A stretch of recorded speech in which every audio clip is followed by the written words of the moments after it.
Most exciting project you're working on right now? I feel like, I'm very lucky to do all the different things that I do, whether it's music, whether it's nostalgia-based, what I'm doing now, painting, writing, designing clothes, whatever it may be. As I said earlier, I don't know why I do what I do. I'm not particularly, and I wouldn't say I'm not ambitious, but I just love doing what I do. So the difference now is, say 20 years ago, if I did a gig, I wouldn't really be in a good mood till the gig was done. And I'd be like, oh, the gig was good, so now I can be happy. Whereas now I'm like, no, everything has to be fun. Everything from morning to night, the gig, getting ready for the gig, after the gig, all of it, And so I just need more into I love the game of what I do. I find it fun. And I think that's something we have in common. But, Richard is someone that gets on with it. He just always gets on with things and he will sing and do things. And people say to me, don't you ever stop? And I'm like, what does that even mean? What does that mean? Because I just find working relaxing. So I'm the opposite. If I'm sitting around, I get very bored. Today I slept the entire day because I had the chance to, but on a normal day, I love working. I just like being busy. This is a very bad question. I say this personal question, but do you have do you sort of sit there looking back at your catalogue of things music-wise, and there's a joke where you say, choose your favourite child. Do you have one that you go, that was actually fucking good, I like that one? What's your favourite song if you ever look back on one? I feel like, they're all different because obviously a song that you wrote 30 years ago was about something that was going on then, and of course that's not now going on, so you can't really, every time you go on stage and sing that song, reimagine the heartbreak and the misery of that moment, because it's just not convenient. So, then songs change. It's funny, I always say that Culture Club made happy, sad music. We made really sad music to put everyone in a good mood. So you go on stage and sing Do You Really Would Hurt Me or Church of the Puss when people are smiling. Because there's this kind of weird human connection to sadness. We like a sad song, right? And we like so really sad. All the women. The painful breakups you've been through. So, I'm sitting with two of the most creative people in the world. Where's the other one?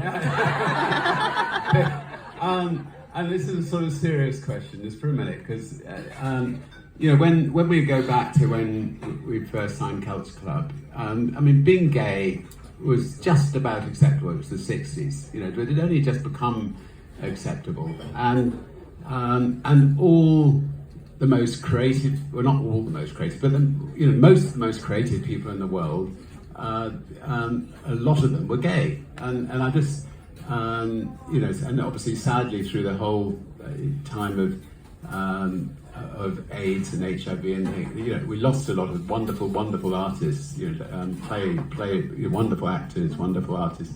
But tell me, why do you think? Is it because it was difficult when you were young, or what? Why is it that the gay people are perhaps slightly more creative than straight people? It's in our genes. You don't have our secret special sauce. Can I say, I love saying this because actually, if I go back to when I was 10, 11, when I look at the strongest people that influenced me, David Bowie, Mark Bolan, Steve Harley, Dylan, all of them were straight.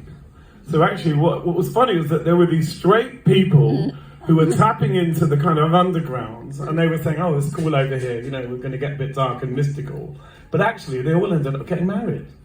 But it's ironic really that, I think for my generation, when I meet someone, I don't think, oh, I wonder whether you were this or that. I might make assumptions, as we all do, but it's not the most important thing to me. Yeah. What someone's sexuality is, how old they are, how young they are. When I was a kid, I was really, I am old now, I'm older.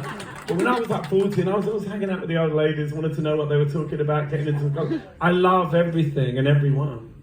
And that's kind of why we called the band Culture Club, because we're well, everyone belongs in this club, and I still feel like that's the same message now, Right. Gay, straight. I still think there's something about gay. Richard, it's the gay agenda.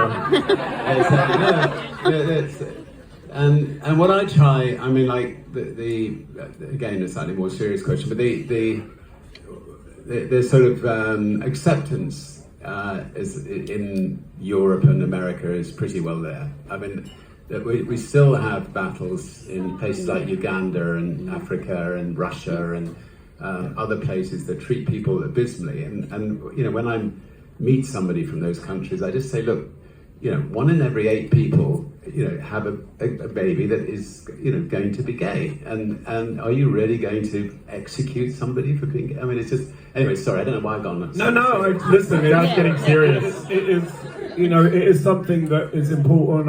I tweet about it a lot. I talk about it a lot. I've got friends in Africa who are activists. I have conversations with people over there, and it's amazing. Even back in the day, there's a woman in South Africa called Beverly Ditsey, who was a big activist, and I saw an interview where she was like, we used to listen to Culture Club and wear all these clothes, and I was so proud, you know. I was like, that is such a beautiful thing, that somewhere in the world where it was really difficult to be, I thought it was difficult for me, living in Southeast London, you know, but actually, what I found as a kid is, like, particularly coming from a working class background, people weren't really that bothered about what you were. You know what I mean? They were more concerned with what you were listening to and what you were wearing, you know, rather than sort of, you know, what colour you were or sexuality.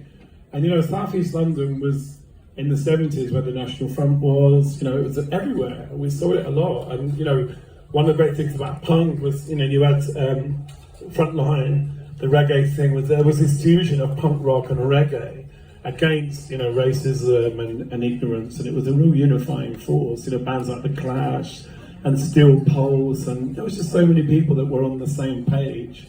And even recently, we've seen the good news, people, positivity. You know, you see all these riots, and then you see even more people coming out against it. And I think that you can start to think that the internet is the real world. You know, sometimes you're at the mercy of your, what's it called, your, you know, the algorithms, where if you, but actually when you get out in the real world, I find people are really nice, shockingly nice. I'll tell one Richard's story if it's okay. Richard was one of the very first leaders in the UK who stood up and wrote an op-ed in favour of gay marriage. Now, I'm not going to comment on any of your political values or whatever, but the thing that I think this story